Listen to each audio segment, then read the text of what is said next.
So that applause, I think, is a little subdued for the occasion.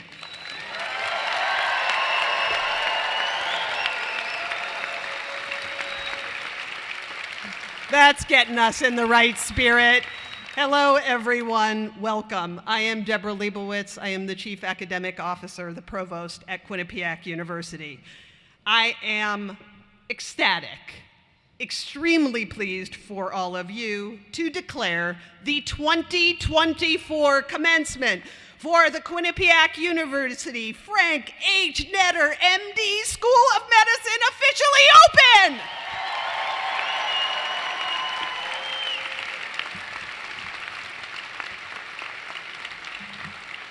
Please stand for the national anthem, which will be performed by Rebecca Fang, class of 2024.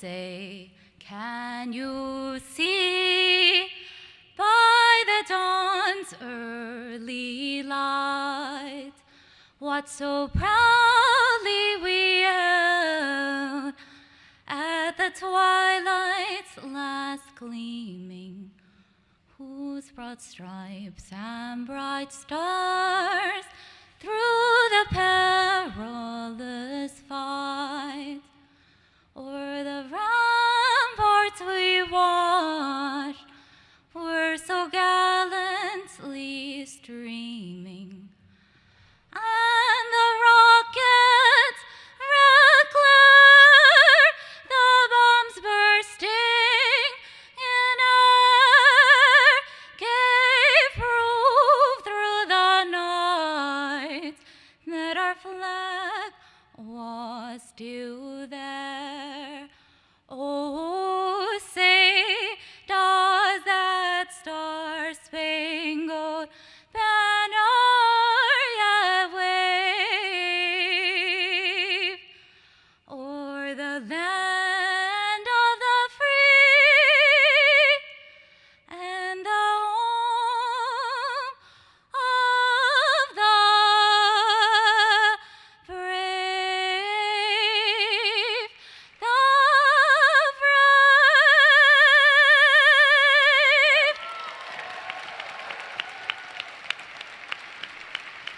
Woo! Thank you, Rebecca. So please be seated. I would like to take a moment just to recognize the members of our platform party, which consists of our speaker, whom you will meet in a moment, and university administrators, members of our board of trustees, the dean and alumni board, and representatives of the university and the School of Medicine. It is now my honor to present Dr. Judy Olian, the president of Quinnipiac University, who will bring you greetings on behalf of the university.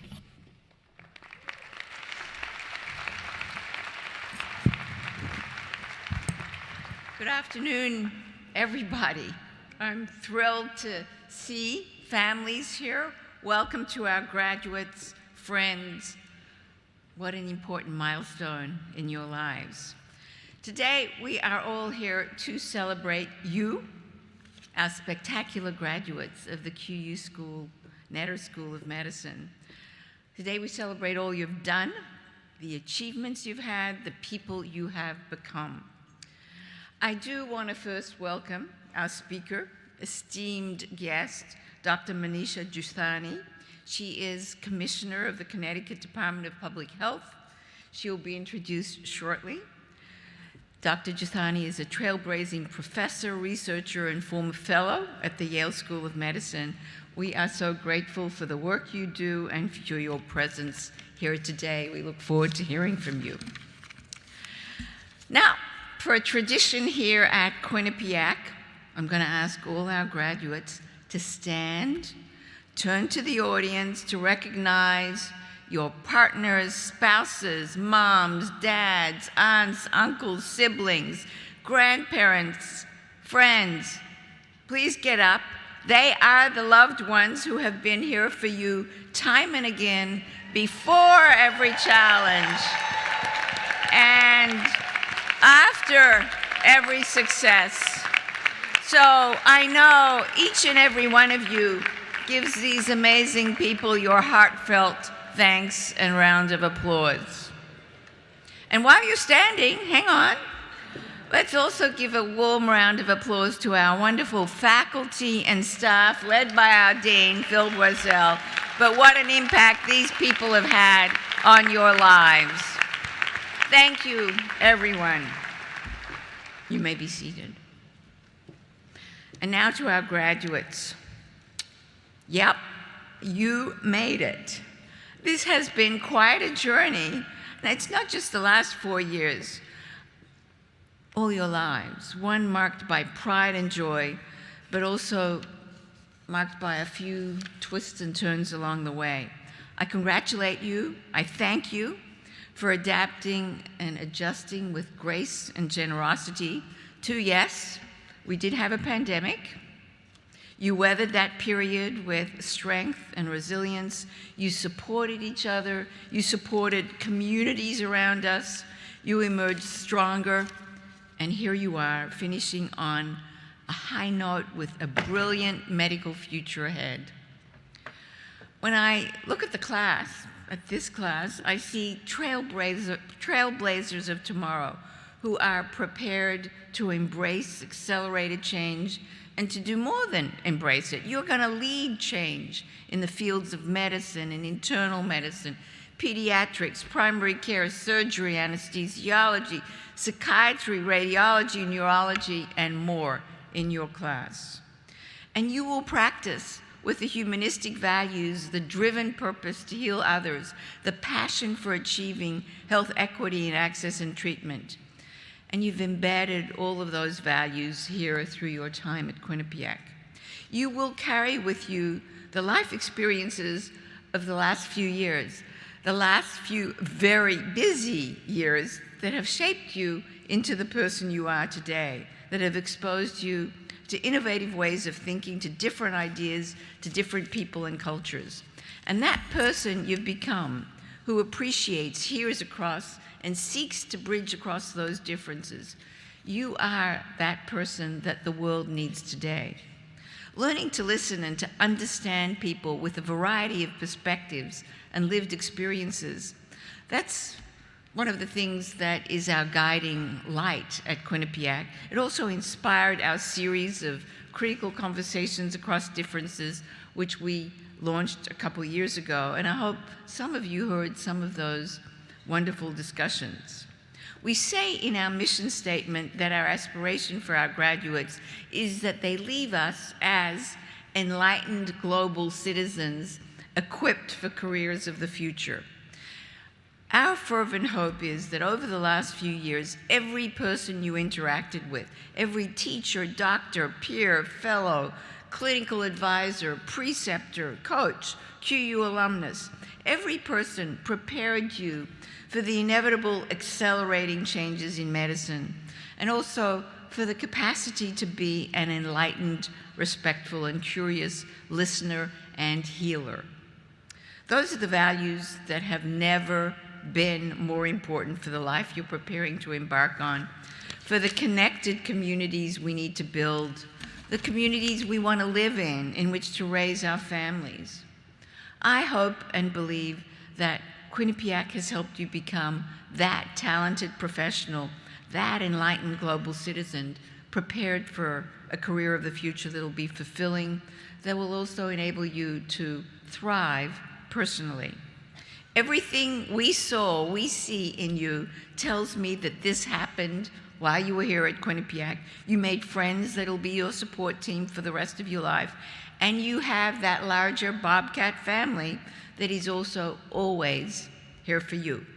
I hope you see us as your home away from home. Visit us, stay connected to the dear friends, faculty, and staff who've joined you on this journey of growth over the last few years. All of us at Quinnipiac look forward to following your adventure, to riding your coattails of success, to beaming with pride as we cheer you along the way. You are physician ready, you are life ready, you are future ready. Congratulations to the QU Natter class of 2024. Congratulations.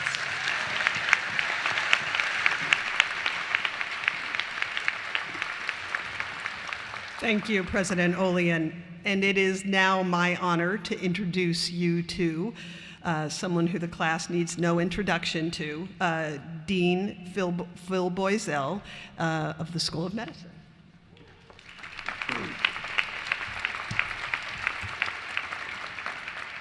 Well, good afternoon. As Dean of the Frank H. Netter School of Medicine, it's my pleasure to again welcome the class of 2024 and their honored guests.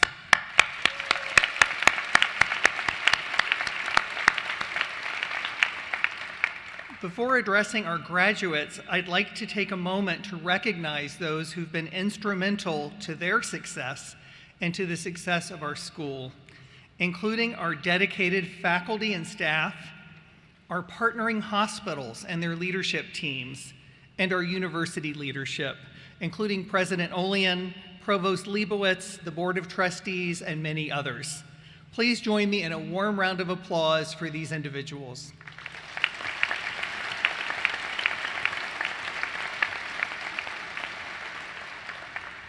To the class of 2024, congratulations on your remarkable achievement. 4 years ago, you entered medical school in the early months of a global pandemic, and you have never looked back.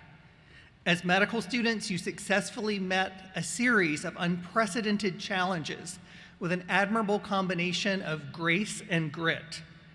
And at every step, you kept your focus on the greater needs of our patients, our community, and one another. As you graduate today, you're entering a healthcare landscape that has changed dramatically during your time in medical school. The pandemic exposed and exacerbated longstanding health inequities and disparities while testing the resilience of our healthcare organizations and providers like never before. These factors have created both daunting challenges and unparalleled opportunities. Most importantly, you are graduating into a world that desperately needs doctors just like you. Physicians who are compassionate, curious, dedicated, empathetic, equity-minded, humanistic, humble, innovative, patient-centered, resilient, respectful, and team-oriented. That's quite a list. And as QU Netter grads, you embody all these qualities and so many more. As you go forth as doctors, you are ready to help fulfill our school's vision of painting a brighter and more equitable healthcare future for all, one patient at a time. And remember, no matter where your career paths take you, you will always be part of our Netter family.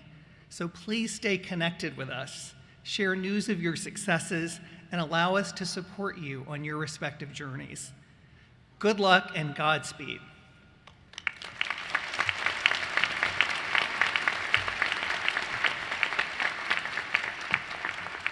It's now my pleasure to welcome to the podium Dr. Luba Quinnipiac, our Senior Associate Dean for Medical Education, who will introduce our commencement speaker.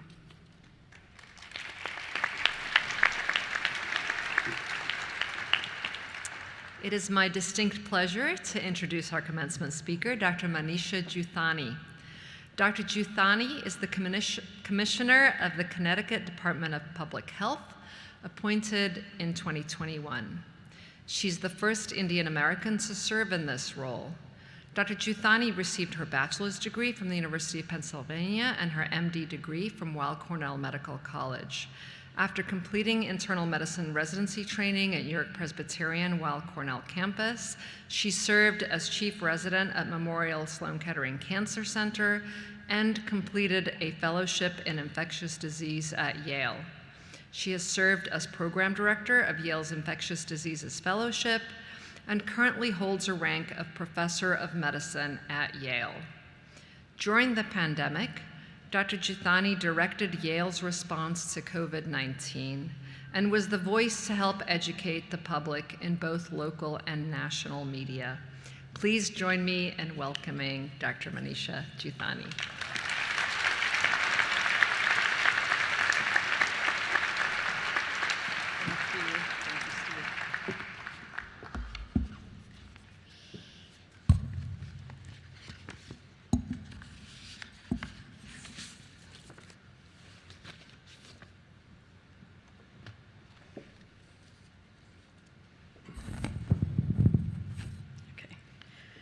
Good afternoon, Quinnipiac University Netter School of Medicine class of 2024. You've heard this already, but it bears repeating. That all the faculty, parents, grandparents, siblings, and other relatives and loved ones who are here today supported you to help get you to this achievement. I want to thank President Olean, Dean Boissel, Dr. Quinnipiac, and Dr. Paik for their hospitality and this special invitation to introduce me and address you today. And to the graduates, you may have had a long professional journey before you started medical school. You may be from a long line of doctors, or maybe you are the first doctor in your family. Whatever your journey, you worked hard to achieve this milestone today. It was December 2020. The second wave of COVID was underway. Faculty at my medical school, including myself, were saying, why is the governor allowing indoor dining to be open when hospitals are filling up? The governor heard our complaints. 7 of us were on a Zoom call with him. One by one, faculty more senior than me shared data, the dire situation in the hospital, facts and figures. The governor listened. Finally, it was my turn. I went last. Governor, I'd like to tell you about my patients. I took care of a woman in her 70s who never left home, but whose son frequently went to restaurants, got COVID, brought it home to his mom who got sick with COVID. I consoled an older woman in her 70s who was lonely, went out to a restaurant with a friend. Both of them got COVID and her friend died. The governor's eyes perked up. My stories put faces to the data. Within a week, because he heard these stories and said, Manisha, I think the people of Connecticut need to hear your stories. He invited me to one of his press conferences where I was a guest. And I was warning people about the risks of COVID. And in that moment, I felt like the entire state of Connecticut was my patient. That was my introduction to the Lamont administration. Never would I have imagined that that one event would change the entire trajectory of my career. COVID has had a profound impact on my career, as I know it did for all of you. I was thinking back to 2020 when you all started medical school in the middle of a pandemic, and I had the opportunity to learn about some of your experiences from some of you. When I started medical school, I remember the excitement of entering the anatomy lab and meeting new classmates. You started medical school in a remote environment. John Garcia Munoz and Hannah Leahy told me how challenging it was to try to make new friends and stay in pods.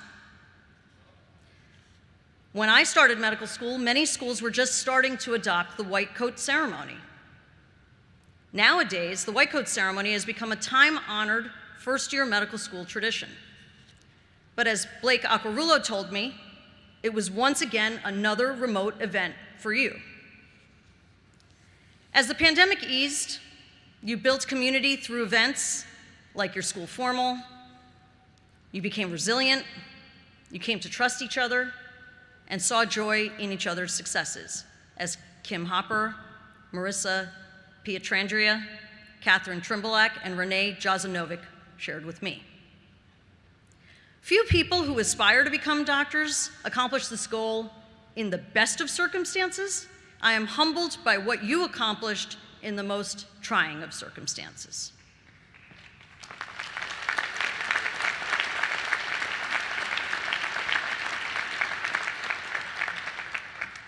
As a first-year medical student, I remember buying my first book for anatomy class. I combed through and cherished this foundational book, the Netter Atlas of Human Anatomy. There's a reason I still have this book almost 30 years later. I still refer to it at times. Dr. Frank H. Netter is a giant for all medical students, the Michelangelo of medicine.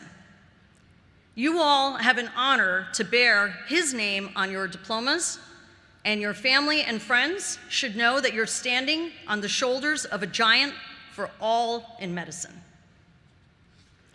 You now hold the coveted title of doctor. No matter what your career holds, you will be a listener, a healer, a leader in your family and in your community. When people are suffering, they need to trust someone, and they will depend on you. You will have the privilege to hear their most intimate thoughts and console them during their most vulnerable moments. Show compassion and always honor their humanity. In medicine, the outcome is not always what you and your patient want, but you will always be there on their life journey to comfort and care.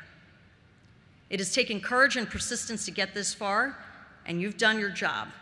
For this, I am honored to welcome all of you to our profession.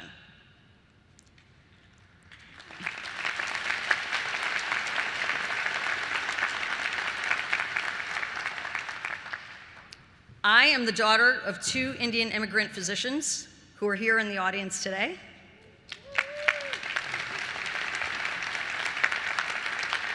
Along with my husband and daughter who are educators at the moment. To my parents, thank you for inspiring me to become a doctor and understand that health is a human right, not a privilege. Residency had many tough moments for me, and though I struggled at times, I always did my job. I fondly remember the older woman with lung cancer who I took care of 3 times during my internship. Although she deteriorated with each subsequent admission, she always had a smile for me. She always remembered me as her doctor and helped me press on, knowing that my efforts mattered. For 20 years, I pursued my goal to become an academic infectious disease physician. As a researcher, I conducted an NIH-funded clinical trial about cranberry capsules for the prevention of urinary tract infections in women living in nursing homes. As a clinician and an educator, I thrived on all interactions with medical trainees. I never could have imagined that my role as an administrator running the Infectious Diseases Fellowship Program would be challenged to a whole new level in March of 2020. I cared for our first COVID patient in the ICU. Soon after, the whole hospital was full of COVID patients.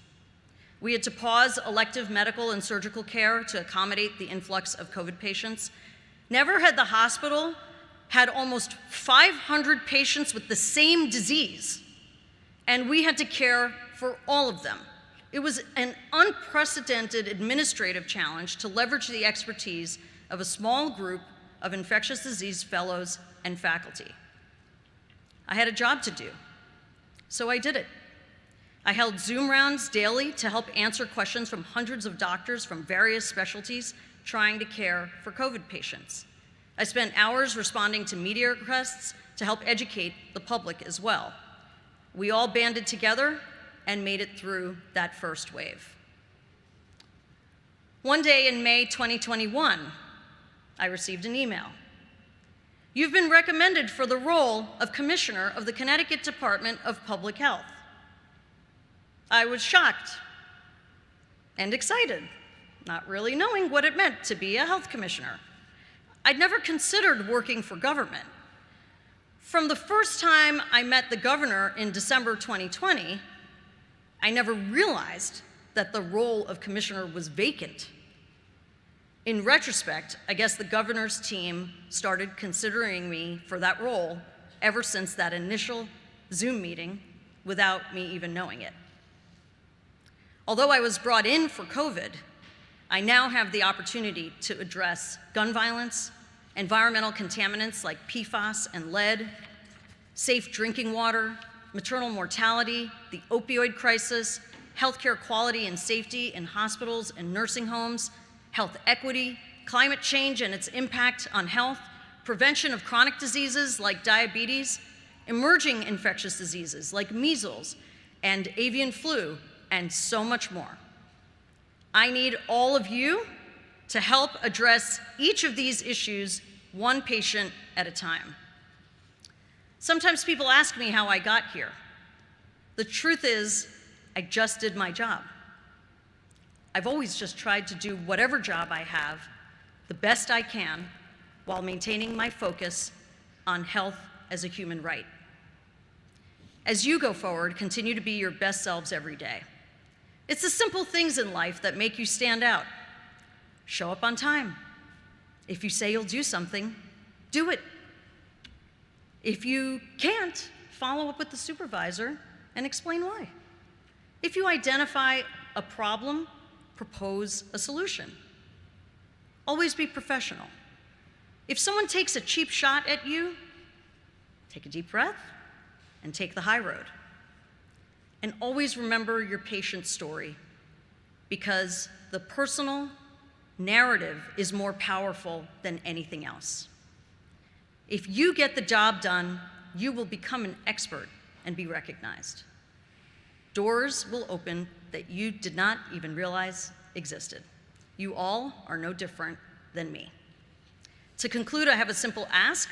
In Connecticut, we're facing an upcoming physician shortage. For those of you staying in Connecticut, we're thrilled. For those of you that are leaving, consider coming back after residency to help keep Connecticut healthy. I know many of you are Connecticut homegrown. For me, the entire state of Connecticut is my patient. Join me in fighting to ensure that health is a human right for all residents in this state. Although you didn't get a chance to don a white coat at the beginning of your journey, you have earned the right to wear that white coat with pride every day going forward. Congratulations, Netter Class of 2024. You did it.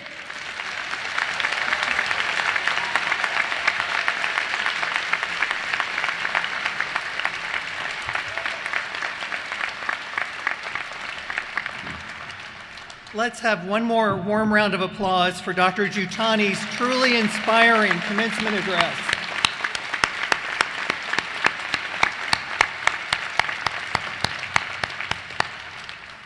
It's now my pleasure to introduce Dr. Renu Boatwright, Assistant Dean for Student Affairs.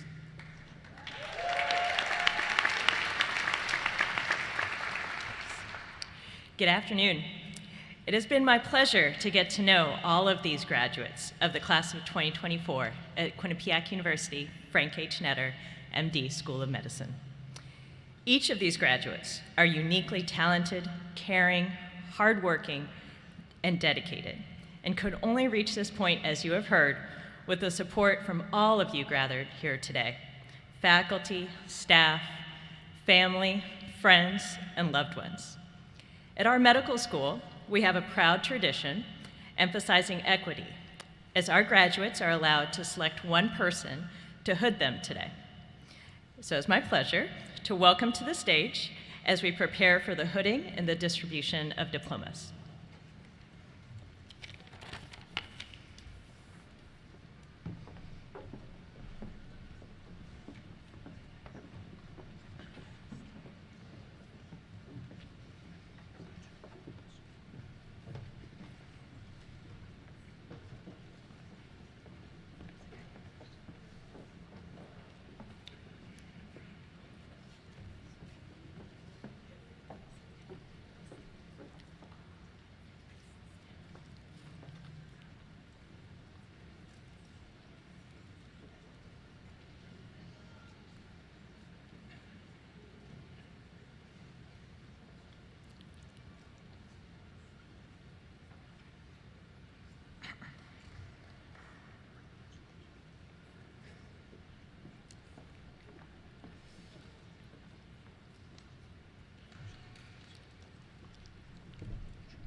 Noor Abumatar.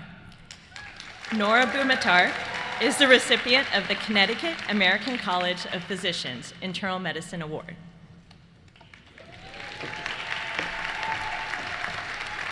Blake Ann Aquarulo. Blake Aquarulo is the recipient of the Excellent Performance in a Required Clinical Clerkship for Surgery.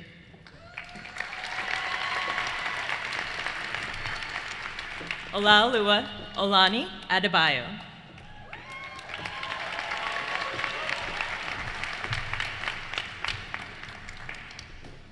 Marcus Alexander.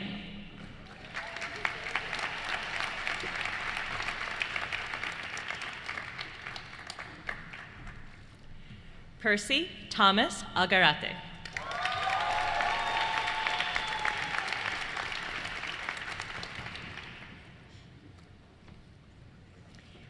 David George Amen.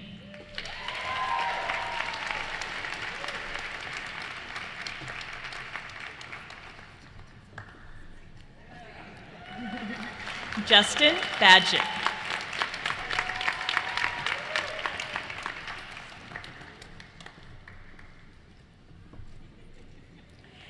Sarah Bart.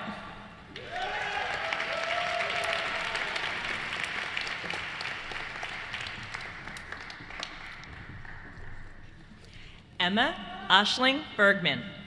Emma Bergman is the recipient of the Excellent Performance in a Required Clinical Clerkship for Emergency Medicine.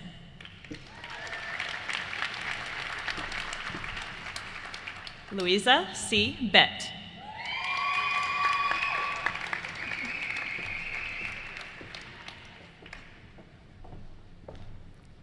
Benjamin Braun.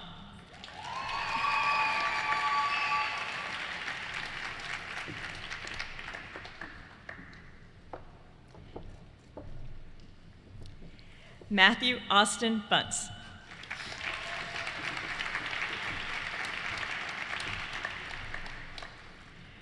Joseph Carbonero.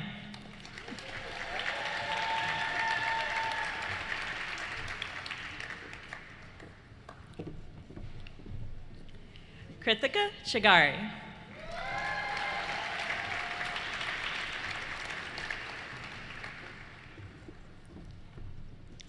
Biwei Chen.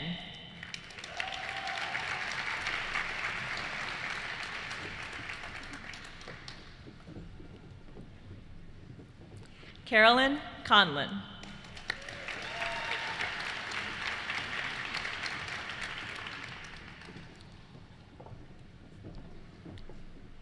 Jonah Kremen-Endens.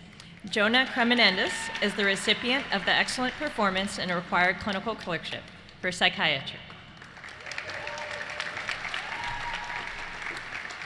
Maureen DeMarkin.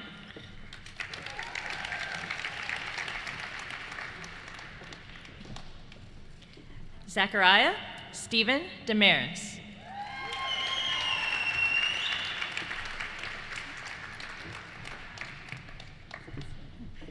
Samer Dia.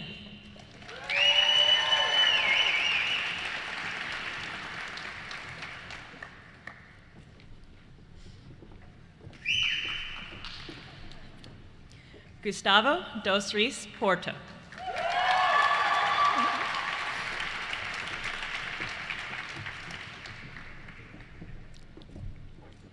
Josiah Alexander Douglas.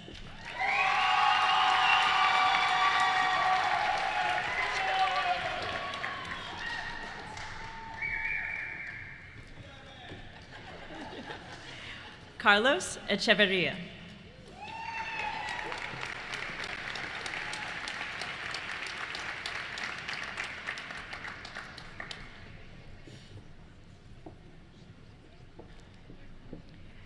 Fiona Blackburn Evans.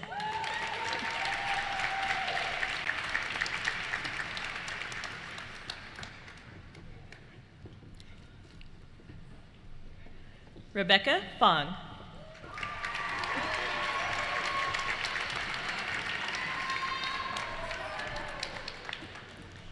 Joshua Fedorko.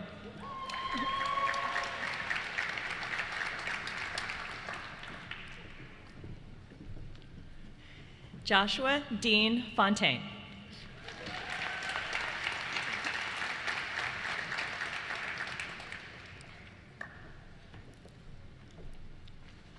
John Garcia Munoz. John Garcia Munoz is the recipient of the Leonard Toe Humanism Award.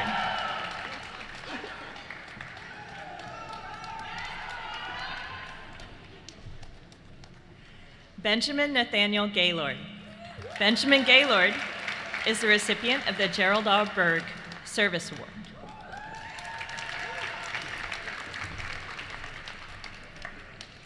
Jack Alexander Goodman.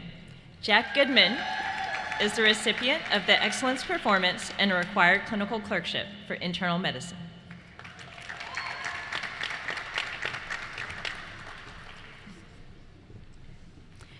Joshua Solomon Green.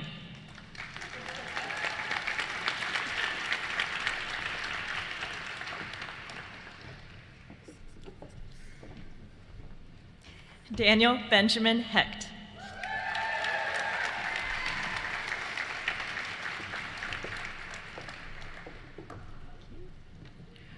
Ron Helderman.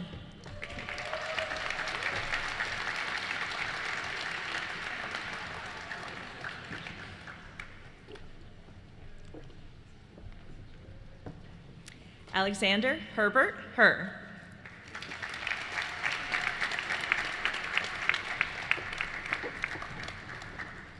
Raquel Hoops.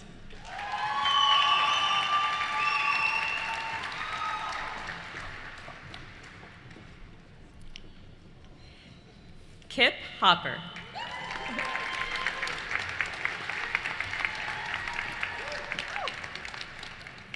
John Horn.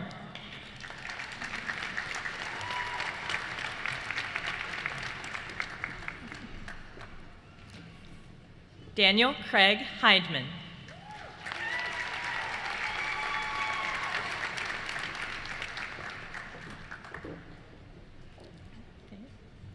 Lillian Nora James.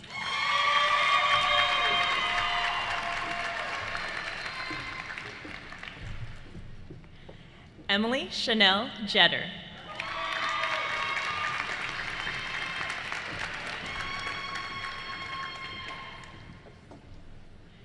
Renee Kate Jozanovic.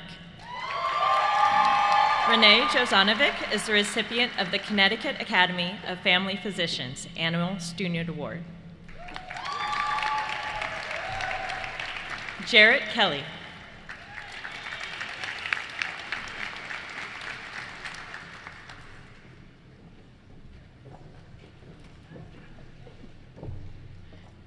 Okenzama Lanyani.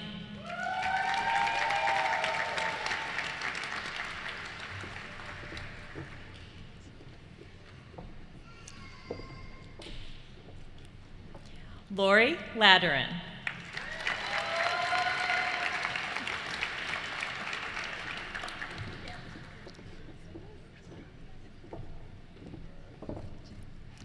Hannah Grace Leahy.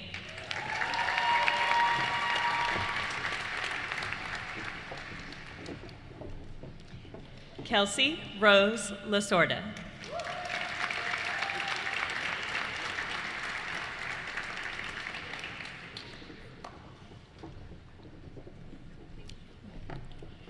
Alexander Raji Lau.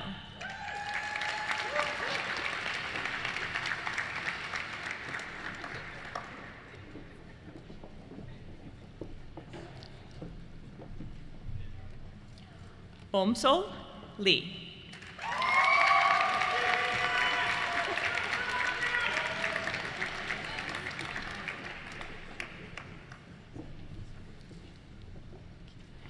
Natalie Megan Leslie.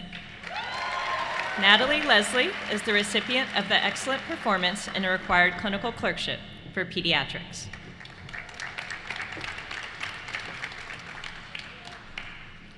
Megan Rose Lubner. Megan Lubner is the recipient of the Excellence in Public Health Award from the U.S. Public Health Service Physician Professional Advisory Committee.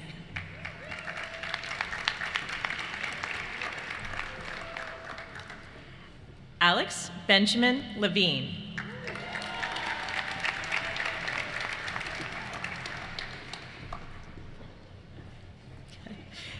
Brendan Michael Lilly.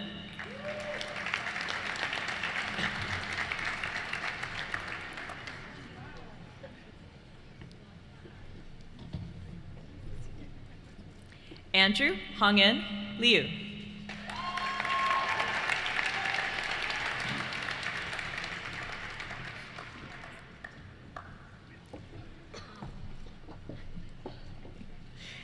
Allison Bernice Launstein.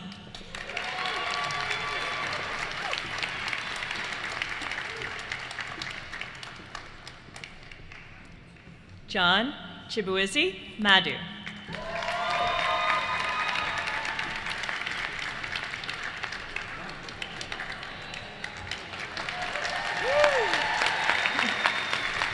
Christina Elizabeth Mancini.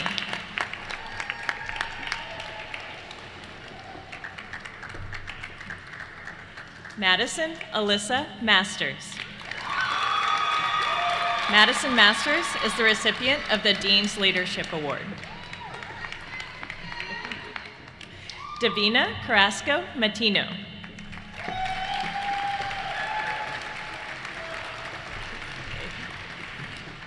Eric Eduardo Molara.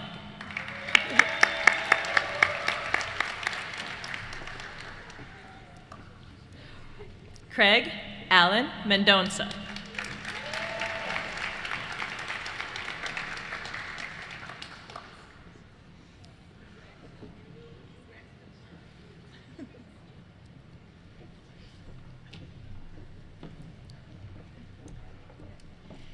Sydney Nicole Miller.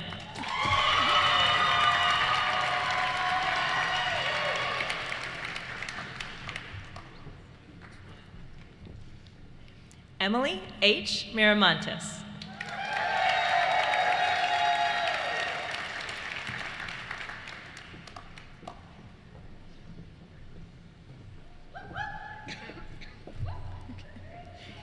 Ioana Alexandra Moldovan.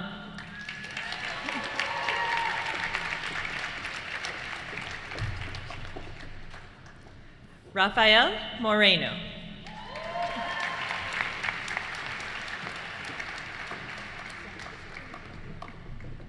Ryan Shea Morris.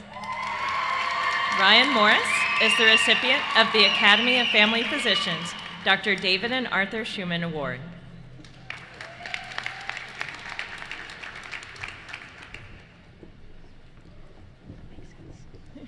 Alvaro Nava.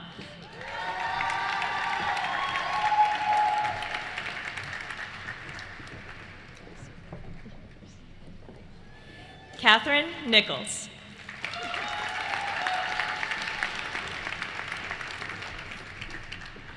Ramel Victor Bautista Noche.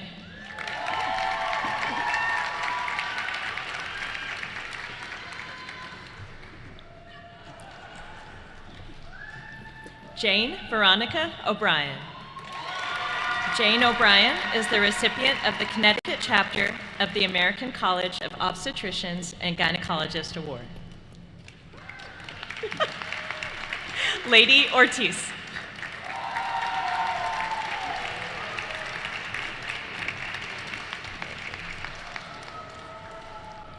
Derek Andre Parody.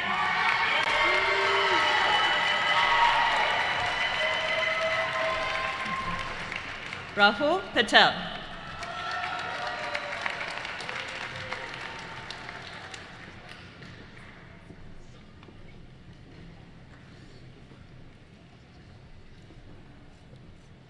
Joseph James Petrosino.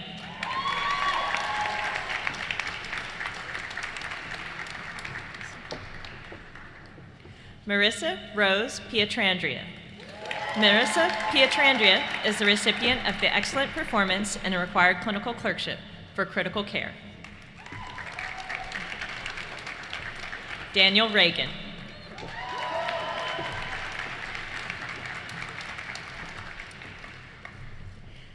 Maisha Manish Savani.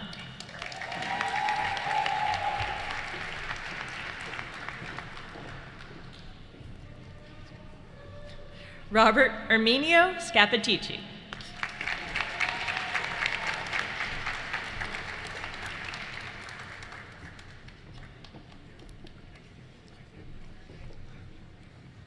Taylor Lauren Schofield. Taylor Schofield is the recipient of an Excellent Performance and Required Clinical Clerkship for family medicine.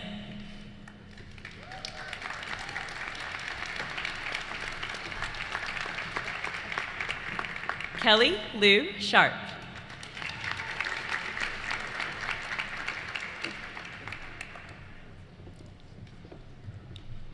Justina Solomon.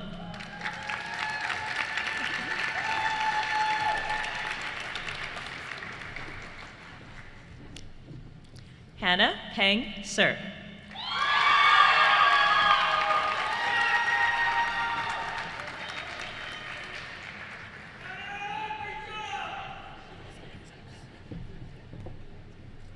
Coleman Mitchell Swain.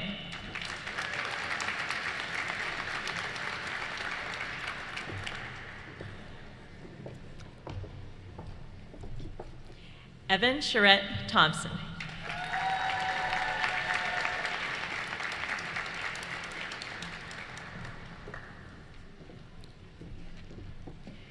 Jessica Tiber.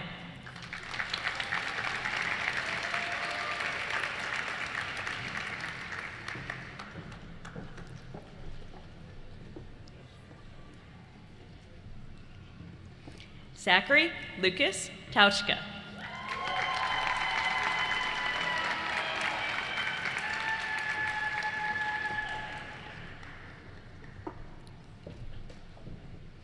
Catherine Mary Trimbalak. Catherine Trimbalak is the recipient of the Excellent Performance in a Required Clinical Clerkship for Obstetrics and Gynecology.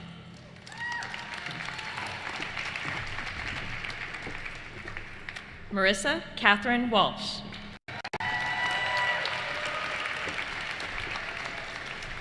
Ashley Nicole Ward.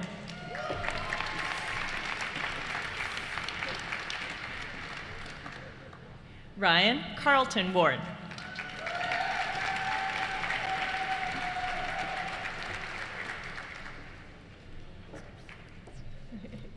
Joy Yang.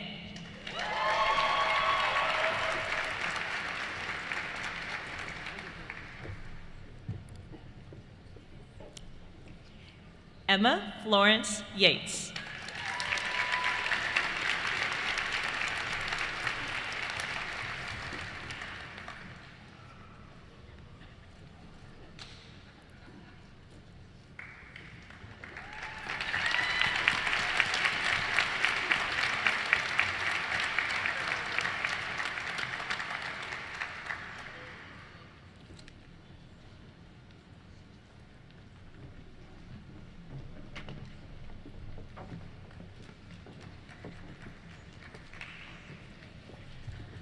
I now ask the candidates to please rise.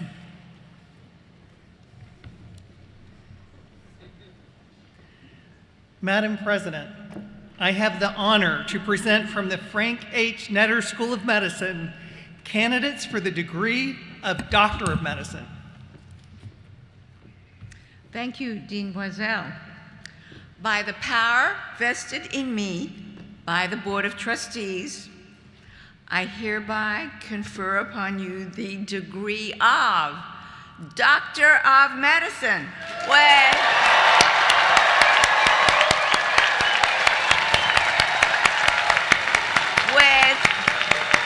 all of the rights and privileges pertaining thereto.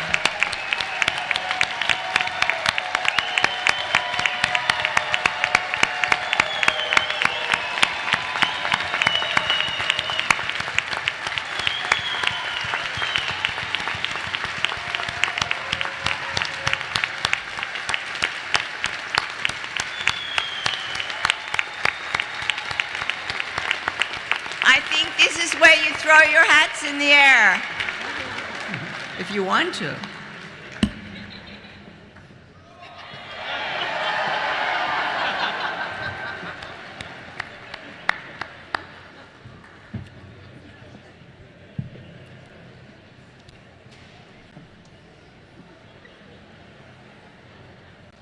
Congratulations, one and all. A brand new class of doctors. Once again, a big round of applause.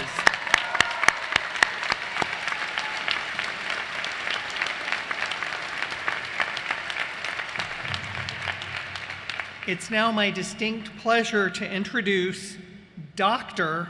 Madison Masters. That has a really nice ring to it. Dr. Madison Masters, who will give remarks on behalf of the class of 2024. Please join me in warmly welcoming Dr. Masters to the podium.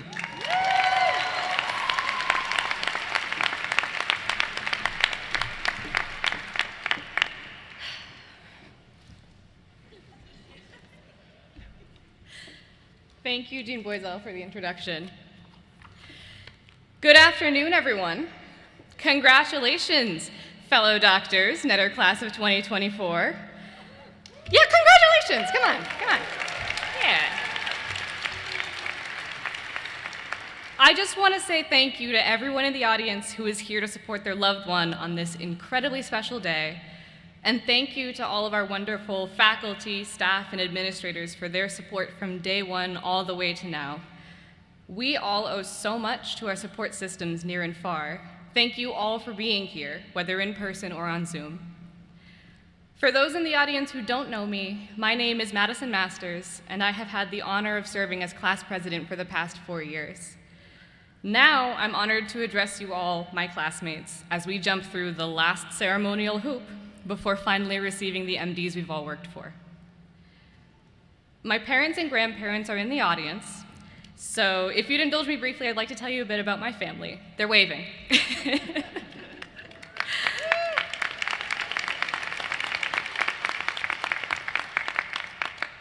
Almost every summer growing up, my family would take a day trip out to Bigelow Hollow State Park in Union, Connecticut. We'd pack up my grandpa's van with gear for hikes and swims, and Mom would always pack up the cooler with our lunches and snacks. We'd spend the day there exploring trails and swimming in the lake, and on those walks, we'd sometimes see a bit of litter on the ground and pick up some of those pieces of trash on our way back to the campsite. And then when it was time to go for the day, we'd pick up all of our own trash, and we'd make sure to pick up even the bits that we didn't bring. I was always taught to leave each place a bit better than I found it. Now, not gonna lie, as a kid, I sometimes became frustrated with and resentful of the people who left bottles, cans, and chip bags strewn on the ground and in the ditches. Why couldn't they just pick up after themselves? Couldn't they see what a mess they were leaving? Didn't they care about the environment they were ruining? And why did I have to do all the work of cleaning up after them?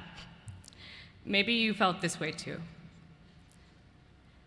Our class, much like the rest of the world, also had to deal with its fair share of trash in 2020. We started medical school virtually at the very beginning of the COVID-19 pandemic, before vaccines were able to bring us together safely. We traded off days of virtual anatomy and anatomy days with just one partner. We had separated, shortened clinical skills sessions, and we didn't even start MESH until after vaccines were available to us. And yet, even through this isolation, we made connections through socially distanced pizza gatherings, through local hikes, or with online Discord inside jokes and memes. Like, does anyone remember how spaghetti posting became a thing? And meanwhile, things remained imperfect. In the face of reaccreditation, Netter looked to us to figure out what was needed, even beyond the struggles of clinical placement in a pandemic. We advocated for curriculum changes, more career advising, greater research opportunities, a renewed commitment to equity, inclusion, and diversity, more practice tests for our board exams, funding for a new wellness committee, and even more things than I could keep track of. We are definitely leaving Netter a better place than we found it. And this huge set of changes happened because each of us put in effort in our own way. We all saw a little bit of trash, and we all picked some of it up. And if it wasn't something we could do alone, we worked with our amazing faculty, staff, and administrators to get us there. Some of you might be thinking, well, I didn't really do much, no. I'm gonna stop you right there. Because each of us did something. Whether it was as visible as being a committee member, or as invisible as just honestly bringing up the issues you saw to somebody, you did something. But the issues that we see will continue to become larger. And I think that each of us has heard or read something about how now that we're doctors, we will have new and different obligations to the profession, and that our voices will matter. I don't know about you, but I feel like that sounds intimidating and impossible.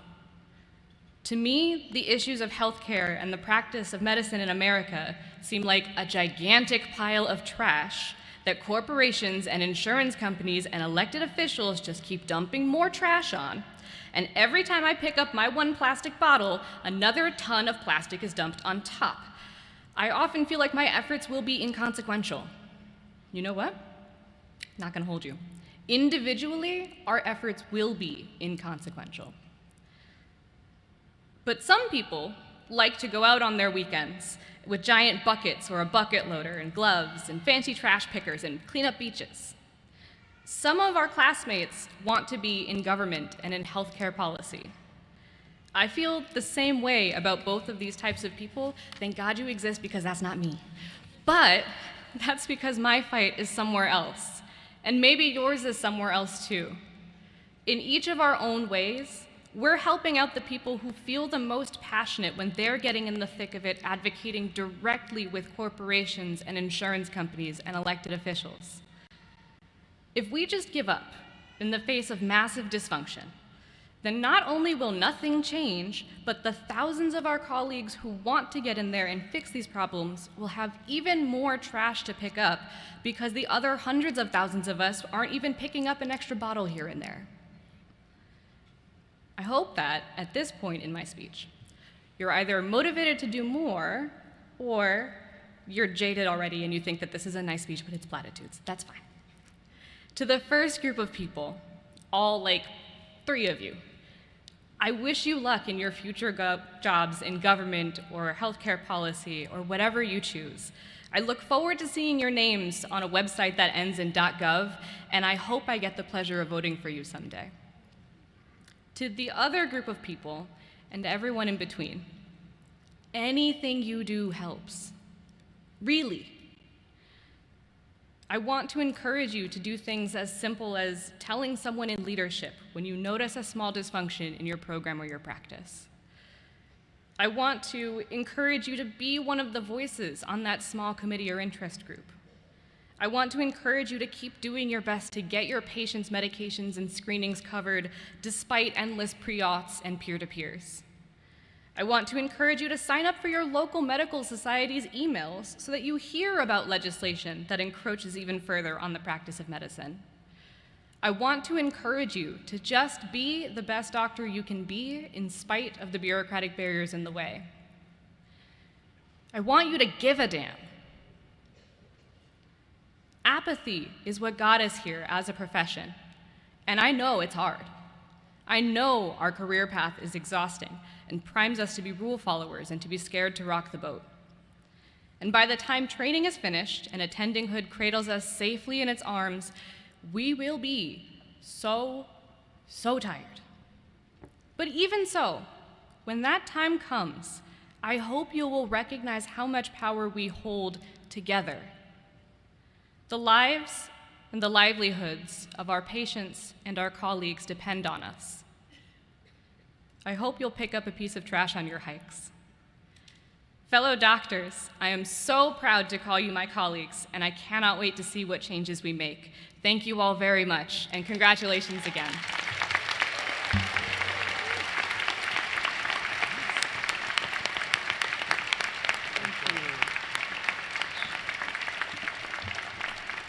Thank you, Dr. Madison Masters.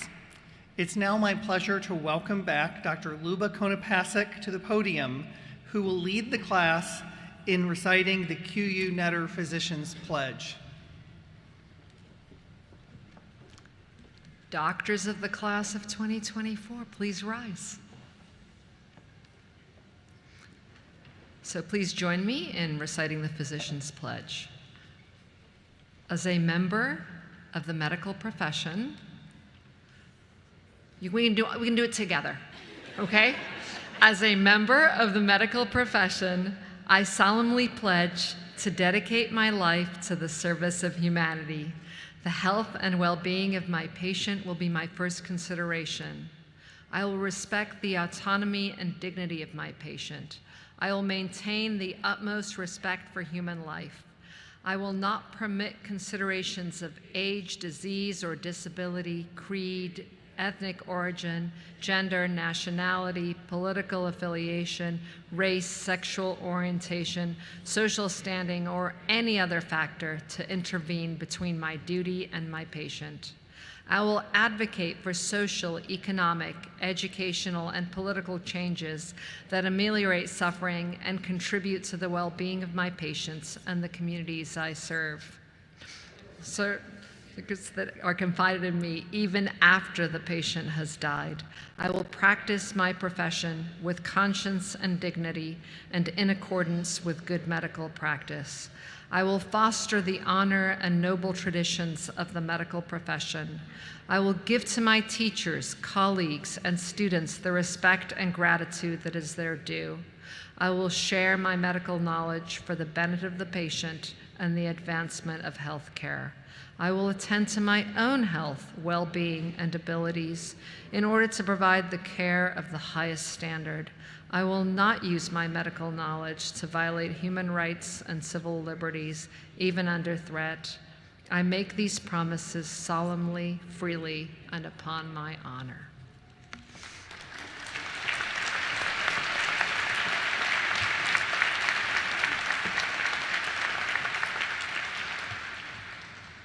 It's now my pleasure to invite Gina Doherty, President of the QU Alumni Association Board, to share a welcome on behalf of our alumni.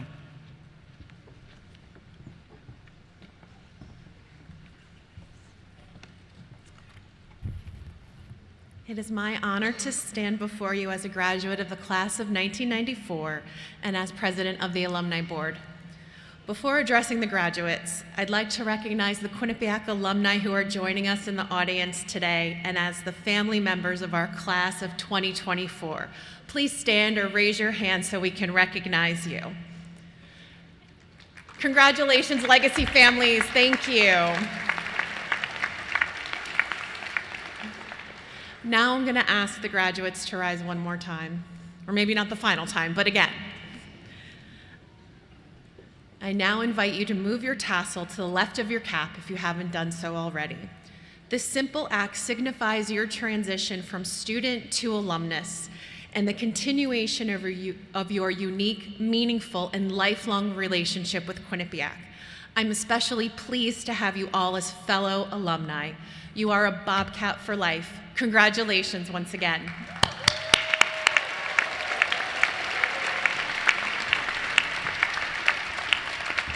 Thank you, Gina. As we conclude today's ceremony, only our platform party will recess out of the arena. We invite our new graduates to go to the rear of the arena floor behind the stage for a class photo. You'll then be able to meet up with your families and friends, and everyone's welcome to a post-ceremony reception just up the hill at the Rocky Top Student Center. If you need transportation assistance, please wait to the left as you exit the arena. On behalf of President Olian, the faculty and staff of Quinnipiac University Frank H. Netter School of Medicine, I again offer congratulations to the class of 2024. Everyone stand for the recessional.